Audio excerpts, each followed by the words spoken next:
ఒకే ఒక సిరీస్తో శుభ్మన్ గిల్ పేరు మారుమోగుతోంది. ఇంగ్లాండ్తో టెస్ట్ సిరీస్లో బ్యాటర్గా కెప్టెన్గా ఇరగదీయడంతో యువ ప్లేయర్ ఇమేజ్ కూడా పెరిగింది.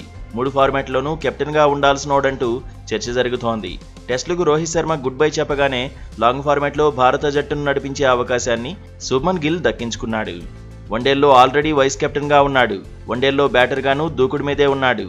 50 ఓవర్ల ఆటలో రోహిత్ వారసుడిగా శుభ్మన్ గిల్ పేరు వినిపిస్తోంది. మాజీ క్రికెటర్ సునీల్ గవాస్కర్ కూడా ఇప్పటికే తన అభిప్రాయం చెప్పేశాడు. రోహిత్ తర్వాత భారత్ వన్డే జట్టు పగ్గాలు శుభ్మన్కే ఇవ్వాలన్నాడు. కెప్టెన్గా సరైన రీప్లేస్మెంట్ గిల్ అని చెప్పుకొచ్చాడు.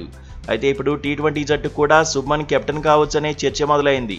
3 ఫార్మాట్లకు ఒక్కడే కెప్టెన్ ఉండాలని బీసీసీఐ ఫిక్స్ అయితే గిల్కు పోటీనే ఉండదనే కామెంట్స్ వినిపిస్తున్నాయి. ఆసియా కప్లో భారత జట్టును నడిపించే బాధ్యత శుభ్మన్కు దక్కినా ఆశ్చర్యపోనక్కర్లేదనే వాదన ఉంది. నిజానికి టీ20లో కెప్టెన్గా సూర్యకుమార్ యాదవ్ ప్రూవ్ చేసుకున్నాడు.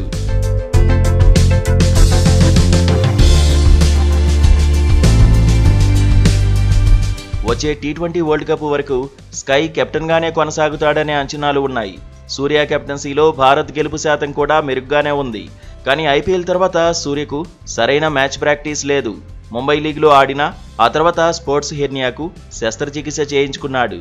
ప్రస్తుతం బెంగళూరులో రికవరీ అవుతున్నాడు.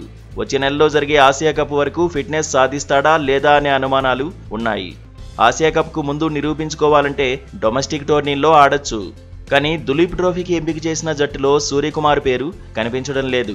దీంతో ఆసియా కప్కు అందుబాటులో ఉంటాడా లేదా అన్న దానిపై క్లారిటీ లేదు.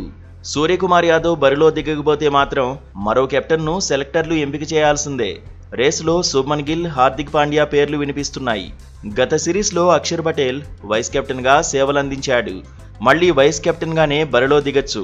కానీ అక్షర్కు కెప్టెన్గా ప్రమోషన్ దక్కకపోవచ్చని ఎక్స్పర్ట్స్ చెబుతున్నారు. శుభ్మన్ గిల్, హార్దిక్ పాండ్యా మధ్యనే పోటీ ఉండొచ్చు అంటున్నారు. క్రికెట్ లెజెండ్ కపిల్ దేవ్ అయితే వైట్ బాల్ ఫార్మాట్లో కెప్టెన్సీని హార్దిక్ పాండ్యాకి ఇవ్వాలన్నాడు. అయితే ఒకప్పుడు ఫ్యూచర్ కెప్టెన్గా పాండ్యా పేరు తెచ్చుకున్నాడు. రోహిత్ లేని మ్యాచ్ల్లో సారథిగానూ వ్యవహరించాడు. కానీ గంభీర్ హెడ్ కోచ్ అయ్యాక లీడర్షిప్ గ్రూప్ నుంచి పాండ్యా బయటకు వెళ్లిపోయాడు. ఫిట్నెస్ సమస్యలే పాండ్యాను దెబ్బతీశాయన్న చర్చ ఉంది. ఇప్పుడు కెప్టెన్సీ రేస్లో శుభ్మన్ గిల్ పేరు సాలిడ్గా వినిపిస్తోంది. అయ్యర్ గురించి కూడా చర్చ జరిగినా రేస్లో గిల్ ముందుంటాడనే వాదన ఎక్కువవుతోంది. దీంతో సెలెక్టర్లు ఎలాంటి నిర్ణయాలు తీసుకుంటారు అనేది ఆసక్తికరంగా మారింది.